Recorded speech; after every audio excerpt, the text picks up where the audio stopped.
Good morning. We're so happy to be with you again today. And again, we solicit your prayers. I am Carlos Whitaker, pastor of the Harmony Baptist Church, Kilgore, Texas.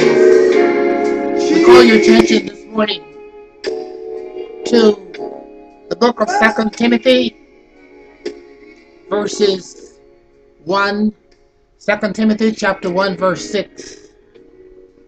Wherefore I put thee in remembrance that thou stir up the gift of God, which is in thee by the putting on of my hands. We're going to talk this morning on stare what you've got. It's hard, my brothers and sisters, to raise a growing family. It's still harder to care for an aging one parent. An elderly parent to sit with the terminal ill patient can be straining and draining, especially if it's been a long and a painful illness with no hope of improvement. Your marriage is on the rocks. The children are out of control. All these things can cause us to want to throw in the towel and not go on. One of the main sufferings experienced is that of low self-esteem.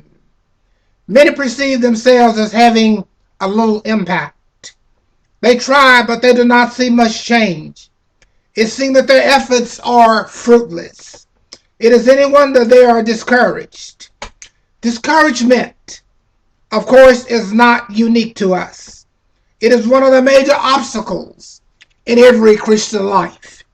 There is a fable that the devil decided one day to have an auction. He decided to go out of business and sell his tools. The auction day came, and a great crowd of people gathered to place all the tools on a red plush mat.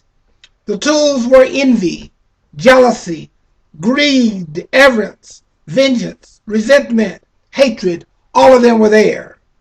Off to the side, he had a silver wedge.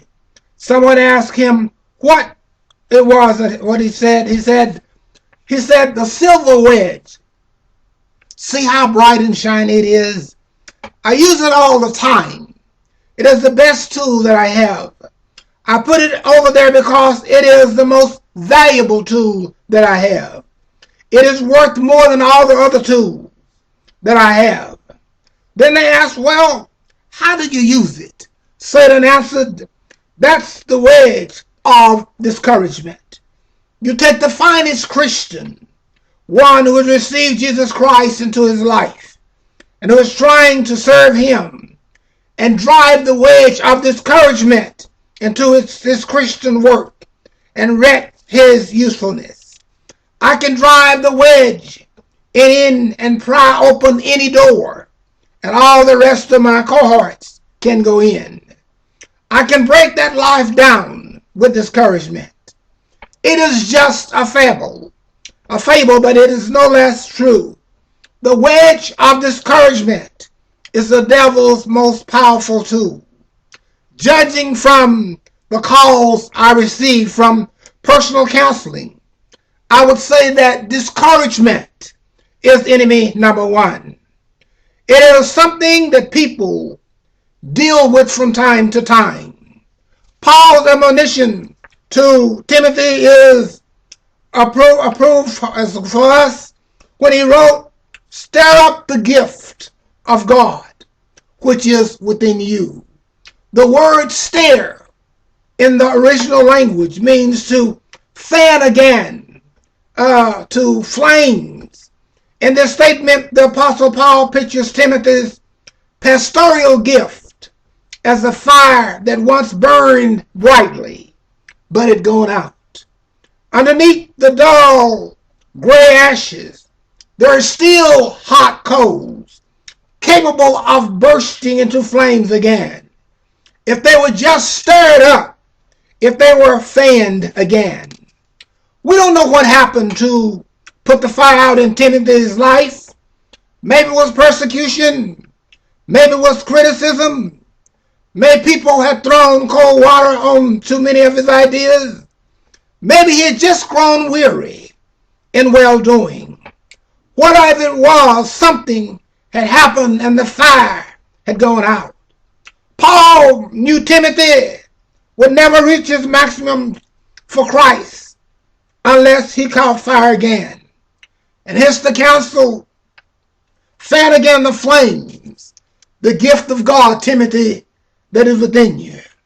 To avoid discouragement, we need to remember the law of the harvest. The Apostle Paul once wrote as both warning and encouragement, let us not be weary in well-doing, for in due season we shall reap if we faint not.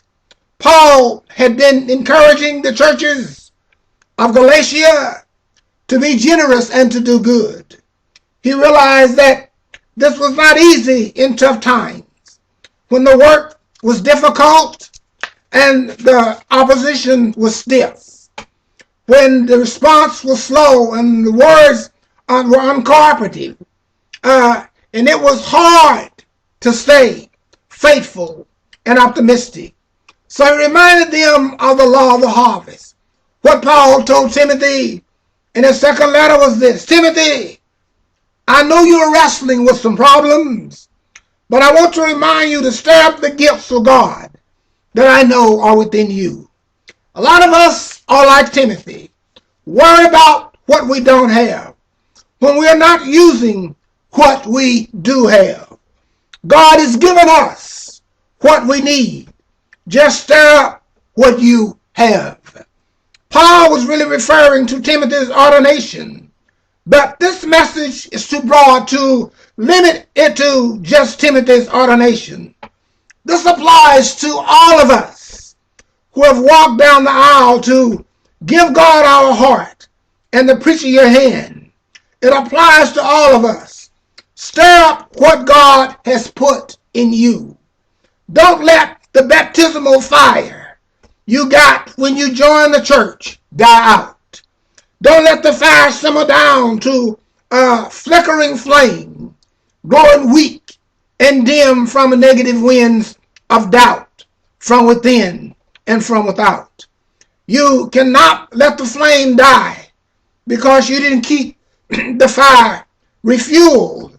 You don't expect your car to go on forever without refueling. So when God fills up your tank, it does not mean that you will never have to do anything else. We must understand more theology so that we will know that even when we are born again, in order to keep running, we must come back from time to time to fill up. We must be rekindled.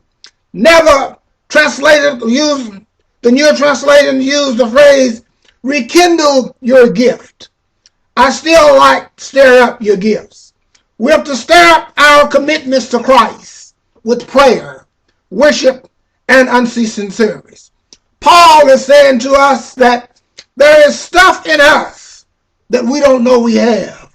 But there's another lesson in this text. Paul is suggesting that all of us have some gifts that we are only partially using. Ordinary people have some physical strength that they never use.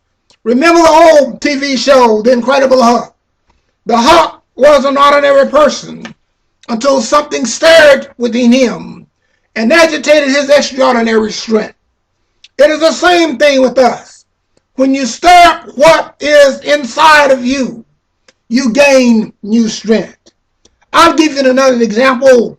This small, fragile old lady was looking out her window at her husband, working on the car, when suddenly the jack slipped and the car fell on his chest. She screamed and ran to him and lifted the car from him. When he crawled out safely, she fainted. Now, she rose to the occasion by stirring up what was within her. She didn't even know she had that kind of strength. There is stuff within you that if you use it, you don't know what you might be able to do. Let God challenge you Stop worrying about what you cannot do or don't have. Don't worry that you cannot sing like Beyonce, or play ball like LeBron James, or preach like the late Dr. C.L. Franklin. Say something sweet to someone who might need an encouraging word. Use what you have. Don't compare yourselves to or measure yourselves by others. That can only lead to a sense of pride if you do better than them, or envy, jealousy, and despair if you do worse. What you need to do is analyze your situation. You need to look at your own potential. Figure out how to reach it and go after it. You're only obligated to do the best you can whenever you are, when you are for Jesus' sake. Stir up your intellectual energy. You just don't know how much brain power you have. I've read that we use only 24 to 33% of our brain. Let God stir up your intellectual energy and see what you might accomplish. Some of us have physical energy. Some of us have intellectual energy. And some of us are lazy spiritually. Our spiritual energy must undergird all that we are and all that we do. Without a true relationship with God in Christ Jesus, we're in trouble. Without a true relationship with God in Jesus Christ, we're in trouble. Stir up what you have, God, so that you can be all you can be in God's army. The eye can't say to the ear, I don't need you. And neither can the hand say to the leg. All parts of the body are important. Spiritual energy needs to be stirred up. God gives us what is needed to build us, not destroy us, to enlarge us, not to belittle, to inspire, not to mean or demean. Paul reminded Timothy of who he was and where he had come from. Paul told Timothy that he knew his grandmother Lois and his mother Eunice. They all had good stuff in them. So Timothy, you came from good stock. You just needed to rekindle and stir up. Some of what you had must be in you. Paul is talking to us all today. We have a great heritage. Our forefathers withstood tough times and accomplished much. They stirred up their gifts and stood firm in the storm. They didn't have sturdy ships like we now have, but they stood the storms. Their cold was colder, their nights were longer, but their faith was bolder. They cried out, Father, I stretch my hand to thee, no other help I know. Ancestors stirred up their gifts and made it a mighty long way. We carry things much too long.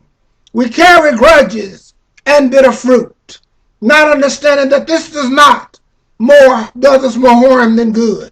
The person you are angry with and holding the grudge against was probably let it go and moved on while you were still holding on.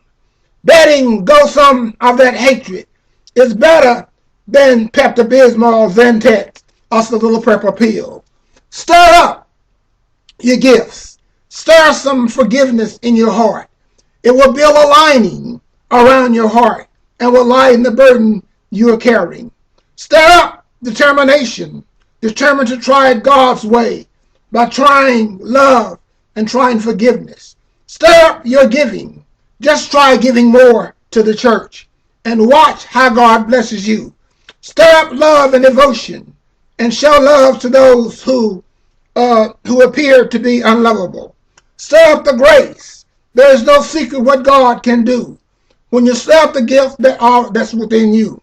Many years ago, before I stopped using sugar in tea and coffee, I was having tea with a friend, and I didn't remember putting sugar in the cup. It was still bitter.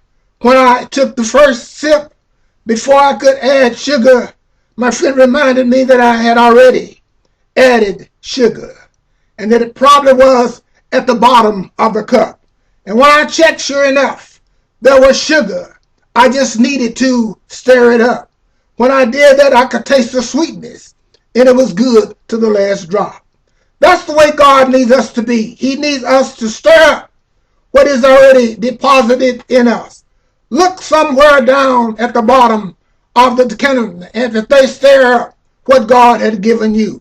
Stop complaining. God has empowered you to have. God has blessed you. There's something on the inside. Stop complaining about what you don't, and looking at your neighbor, what they don't have. But stir up what God has given you. May God bless you. Mighty keep you. When God deals an uneven hand, God has given us all what you need. It's on the inside of you. God has given you the ability to do well. You don't have to make an excuse. What you don't have, stir up what you have. God has already given it to you. That's all you need to do. Stir up what God has given you.